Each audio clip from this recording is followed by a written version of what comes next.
अम्मा बाद फ़अऊज़ु बिल्लाहि मिनश्शैतानिर्रजीम बिस्मिल्लाहिर्रहमानिर्रहीम अल्लाहु ला इलाहा इल्ला हुवल हय्युल क़य्यूम ला तअख़ुज़ुहु सिनतुन वला नौम लहू मा फ़िस समावाति व मा फ़िल अर्ज़ मन ज़ल्लज़ी यशफ़अु इंदहु इल्ला बिइज़्निहि यअलमु मा बैना अयदीहिम व मा ख़ल्फ़हुम वला युहीतूना बिशैइन मिन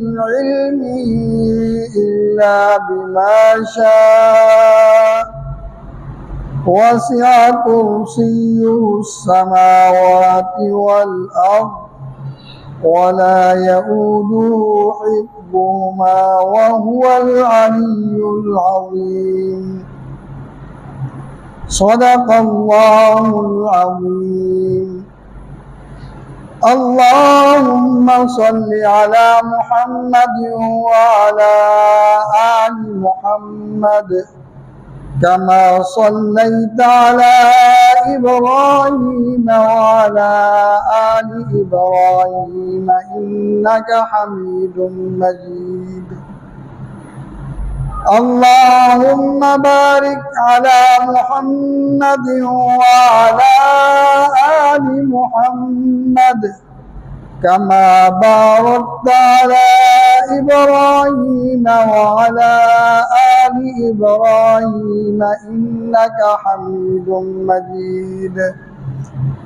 सुब्हान रब्बिका रब्बिल इज़्ज़ति अम्मा यसिफून व सलामुन अलल मुरसलीन वल्हम्दुलिल्लाहि रब्बिल आलमीन। मेरे इंतहाई काबिल कदर बुजुर्गों, दोस्तों, अजीज़ों, मैंने आपके सामने सूरह बकरा की आयत नंबर 255 तिलावत की है, जिसका नाम आयतुल कुर्सी है। और उम्मूमन ये आयत करीमा मुसलमानों, मर्दों, औरतों को याद होती है और इंतहाई अज़मत व शान वाली आयत है। जिस तरह के दिनों में जुम्मे के दिन को फजीलत हासिल है, सैयदुल अय्याम है, और जिस तरह महीनों में रमज़ान पाक को सब महीनों में अज़मत हासिल है और रातों में लैलतुल क़द्र की रात को अज़मत हासिल है, और इसी तरह रसूलों में हमारे नबी करीम सल्लल्लाहु अलैहि वसल्लम को सबसे ऊंची शान हासिल है। सैयदुर रसूल, सैयदुल अंबिया, खातमुन नबिय्यीन है। और इसी तरह आपकी उम्मत खैर उम्मत कहलाती है, और आपको जो किताब मिली है वो सबसे अजीम किताब है। और फिर इस किताब की आयात में सबसे ज़्यादा अज़मत व शान जो हासिल है वो इसी आयत को हासिल है। नबी करीम सल्लल्लाहु अलैहि वसल्लम ने आपने एक सहाबी को उम्मत के सबसे बड़े कारी अब्दुल्ला बिन उबई बिन काब रज़ियल्लाहु ताला अन्हु से पूछा, ए अबू मुंज़र, क्या जानते हो कुरान की सबसे अज़मत वाली आयत कौन सी है? उन्होंने अर्ज़ की, अल्लाह आलम व रसूल, कि अल्लाह और उसके रसूल बेहतर जानते हैं। फिर नबी अलैहिस्सलाम ने दरियाफ़त फरमाया, फिर उनका जवाब यही था तीसरी मरतबा फिर आप सल्लल्लाहु अलैहि वसल्लम ने दुआ फरमाया तो फिर हज़रत उबई बिन काब रज़ियल्लाहु ताला अन्हु ने अर्ज़ की, या रसूलल्लाह सल्लल्लाहु अलैहि वसल्लम, आयतुल कुर्सी है। तो नबी करीम सल्लल्लाहु अलैहि वसल्लम ने अपना दस्ते मुबारक हज़रत उबई के सीने पर रखा और फरमाया, उबई तुम्हें तुम्हारा इल्म मुबारक हो। यही आयत है जो इसमें आज़म है और यह आयत करीमा इसके मोहतरम शान अजमत वाली होने का काफिर भी इकरार करते हैं। उसका सबूत ये है कि नबी अलैहिस्सलाम के सहाबी हज़रत अबू हुरैरा रज़ियल्लाहु ताला फरमाते हैं, रात के अंधेरे में नबी करीम सल्लल्लाहु अलैहि वसल्लम ने बैतुल माल के गले के ऊपर मेरी ड्यूटी लगाई कि हिफाजत करनी है। कहते मैं अपनी ड्यूटी पे खड़ा था, एक शख्स आया, आकर बैतुल माल की खजूरों से बोरी भरने लगा। मैंने उसको पकड़ लिया, चोरी करते मैं तुझे सुबह नबी अलैहिस्सलाम की बारगाह में पेश करूँगा। मिन्नतें समाजतें करने लगा, कहने लगा मुझे छोड़ दो, आइंदा के लिए नहीं आऊँगा। बहरहाल अबू हुरैरा रज़ियल्लाहु ताला फरमाते हैं मैंने उसको छोड़ दिया। नबी करीम सल्लल्लाहु अलैहि वसल्लम ने सुबह दरियाफ्त फरमाया, अबू हुरैरा क्या बना रात के कैदी का? अर्ज़ की, या रसूलल्लाह सल्लल्लाहु अलैहि वसल्लम, पकड़ा था मैंने उसको, इंतहाई मिन्नतें करने लगा, कहने लगा कि मैं गरीब हूँ, मेरे बच्चे हैं, तो मैंने उसको छोड़ दिया। फरमाया झूठ बोला उसने, रात को फिर आएगा। कहते मैं अपनी ड्यूटी पे हाजिर था, आया फिर इसी तरह गुज़श्ता रात की तरह बोरी भरने लगा। मैंने उसको पकड़ लिया, मैंने उसको बांध दिया। मैंने कहा अब तो तुझे नबी अलैहिस्सलाम की खिदमत में पेश करके रहूँगा। उसने कहा अबू हुरैरा आप मुझे छोड़ दें, मैं आपको पते की बात बताऊंगा।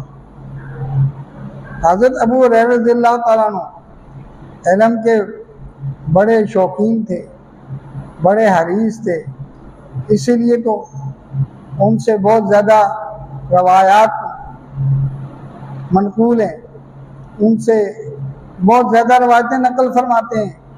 नबी अलैहिस्सलाम के साथ दौरानिया कम था, लेकिन बहुत ज़्यादा जो है वो रवायतें नकल करते हैं। हर वक्त नबी अलैहिस्सलाम के साथ रहते थे। तो कहते हैं मैंने उसको खोला, मैंने कहा कौन सी बात है? उसने कहा कि ये आयतुल कुर्सी पढ़ लो, अल्लाह पाक तुम्हारी तरफ से एक फरिश्ता मुकर्रर फरमा देंगे जो हिफाजत करेगा, जिन्नात से, शयातीन से तुम्हारी हिफाजत करेगा। तो अबू हुरैरा रज़ियल्लाहु ताला फरमाते हैं कि मैंने उसको छोड़ दिया।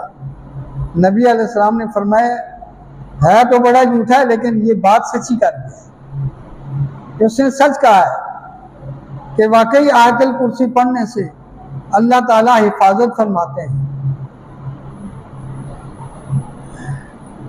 तो ऐसा होता है, कभी कभी बड़े बड़े झूठे भी सच बोल जाते हैं। तो ये इब्लीस ने भी, नबी अलैहिस्सलाम ने फरमाया अबू हुरैरा ये इब्लीस था, शैतान था, लेकिन इसका काम तो झूठ बोलना है, आए तुम्हारे साथ जो है ना ये सच बोल करते हैं। तो आप अंदाज़ा लगाएं कि ये काफिर भी इस बात को मानते हैं कि आयतुल कुर्सी अजीम आयत है। हज़रत अब्दुल्लाह इब्न मसूद रज़ियल्लाहु ताला फरमाते हैं कि एक मरतबा हमारे कोई साथी मदीना से बाहर गए, आगे एक जन आ गया, उसने कहा मेरे साथ कुश्ती करो, अगर तुमने मुझे गिरा दिया मैं तुम्हें कीमती बात बताऊंगा। उन्होंने कहा ठीक है, कुश्ती की, उसको गिरा दिया। उसने कहा जी मैं तैयारी में नहीं था, दोबारा जब कुश्ती की तो फिर भी उसको गिरा दिया। फिर उसने बताया कि ये आयतुल कुर्सी जो है इसकी तिलावत करोगे तो अल्लाह ताला हर जिन शैतान से तुम्हारी जो है ना वो हिफाजत फरमाए। हज़रत अब्दुल्लाह इब्न मसूद रज़ी अल्लाह ताला अन्हु के शागिर्दों ने अर्ज़ की कि उस्ताद मोहतरम जिन्होंने जिन को गिराया वो कौन था? तो फरमाया कि उमर के सिवा कोई और हो सकता है? वो हज़रत उमर ही थे जिन्होंने शैतान जिन को जो है ना बिछाड़ दिया, गिरा दिया। तो बहरहाल अर्ज़ ये कर रहा था कि ये वो आयत है जिसके अंदर अल्लाह ने तौहीद को आला दर्जे में बयान फरमाया, क्योंकि कई जुमलों से हमारा मौजू भी तौहीद ही चल रहा है। इस आयत के अंदर दावा तौहीद को सूरह बकरा के अंदर 30 मरतबा जिक्र फरमाया, अल्लाहु ला इलाहा, कि नहीं है कोई माबूद इल्ला हु, मगर वही, अल हय, या के दलाइल शुरू होते हैं, क्योंकि दावा जो है बगैर दलील के मोतबर नहीं होता। तो जब अल्लाह ताला एक दावा फरमा रहे हैं कि अल्लाह के सिवा कोई इबादत का लायक नहीं, अल्लाह के सिवा कोई हाजत रवा नहीं, अल्लाह के सिवा कोई मुश्किल कुशा नहीं, अल्लाह के सिवा कोई औलाद देने वाला नहीं, अल्लाह के सिवा कोई शिफा देने वाला नहीं, अल्लाह के सिवा कोई ज़रूरतों को पूरे करने वाला नहीं, मा फौकल असबाब, जितने काम भी हैं वो सब अल्लाह करने वाले हैं। ये अम्बिया अलैहिस्सलाम की जिंदगी भी बतलाती हैं कि उन्होंने भी इस बात की दावत दी है कि अल्लाह के सिवा कोई माबूद नहीं है। तो अल हय उसकी ज़िंदगी भी ज़ाती है, और अल क़य्यूम, और वो सारी कायनात को कायम रखे हुए हैं। महाराज चूँकि ये मज़मून तो जारी है, तो आज माह सफ़र की 3 तारीख़ है। ये महीना सफ़र का, इसके बारे में अवाम के अंदर कुछ खुराफात मशहूर हैं। कुछ लोगों में ये मशहूर है कि इस महीने में बड़ी बलाएं उतरती हैं, बड़ी मुसीबतें उतरती हैं, बड़ी परेशानियां होती हैं, और ख़ास कर इसके पहले 13 दिनों में, और 13 सफ़र को कई लोग सफ़र पे नहीं जाते, वो इस महीने को बड़ा मनहूस समझते हैं। ऐसी बात नहीं है। इसकी ना तो कोई नहुसत मनकूल है, साबित है, और ना ही जो है इसकी कोई इतनी बड़ी फजीलत भी नहीं है। लेकिन क्योंकि ऐसी गलत चीज़ें जो इस्लाम से पहले मुशरिकीन में मौजूद थी, तो आज इस्लाम के आ जाने के बाद 1400 साल गुजर जाने के बाद ऐसी चीज़ों का मौजूद होना ये काबिल अफसोस अमर है। अल्लाह ने ऐसा कोई महीना नहीं बनाया कि जिसके अंदर नहुसत हो। ये जो भी परेशानी आती हैं, अल्लाह ताला फरमाते हैं ज़हरल फ़साद फ़िल बर्रि वल बहर बिमा कसबत ऐदिन नास, के खुश्की और तरी में जो फसाद बर्पा होते हैं ये इंसानों के आमाल हैं। एक बुजुर्ग ने फरमाया कि दिनों में कोई नहुसत नहीं होती है, नहुसत जो है वो इंसान के खुद बदअमालियों की वजह से होती है। खुद इंसान बुरे काम करे, नमाज ना पढ़े, रोजे ना रखे, अल्लाह को याद ना करे, और फिर उस पर मसाइब आए, परेशानियां आए, तो ये इसमें महीनों और दिनों का क्या कसूर हो सकता है? ये सिर्फ हमारी बदकिस्मती है कि नबी अलैहिस्सलाम के उम्मती होने के बावजूद, लेकिन नबी अलैहिस्सलाम की सुन्नत पे हम नहीं चलते।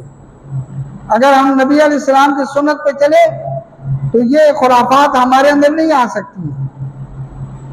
ये सिर्फ इस बात का नतीजा है कि हम सुन्नत से दूर हैं, इत्तिबा सुन्नत से हम महरूम हैं। इसी तरह इस माह मुबारक के आखिरी बुत के अंदर भी ये मशहूर है कि नबी अलैहिस्सलाम ने गुस्ल सेहत किया और इस पर लोग खुशियां मनाते हैं, इस पर मिठाइयाँ बांटते हैं, इस पर जो है वो रोज़ा भी रखते हैं। हालांकि ऐसी बात नहीं है, बल्कि इसका उल्ट है। नबी अलैहिस्सलाम जब आखिर में बीमार हुए तो आपकी बीमारी सफ़र के आखिरी बुत को शुरू हुई थी, और जिस बीमारी में नबी अलैहिस्सलाम की वफात हुई है वो सफ़र से शुरू हुई। तो असल में हमारा जो दुश्मन है यहूद, उसने इस बात पर खुशी मनाई कि नबी करीम सल्लल्लाहु अलैहि वसल्लम बीमार हुए, तो अब जो है ना ये हमारे अंदर भी मशहूर हो गया। हालांकि नबी अलैहिस्सलाम सेहतमंद नहीं हुए थे, आपकी बीमारी का आगाज हुआ था और उसके बाद फिर आप बीमार रहे। उसी बीमारी के दौरान आप रबीउल अव्वल के महीने में दुनिया से तशरीफ ले गए।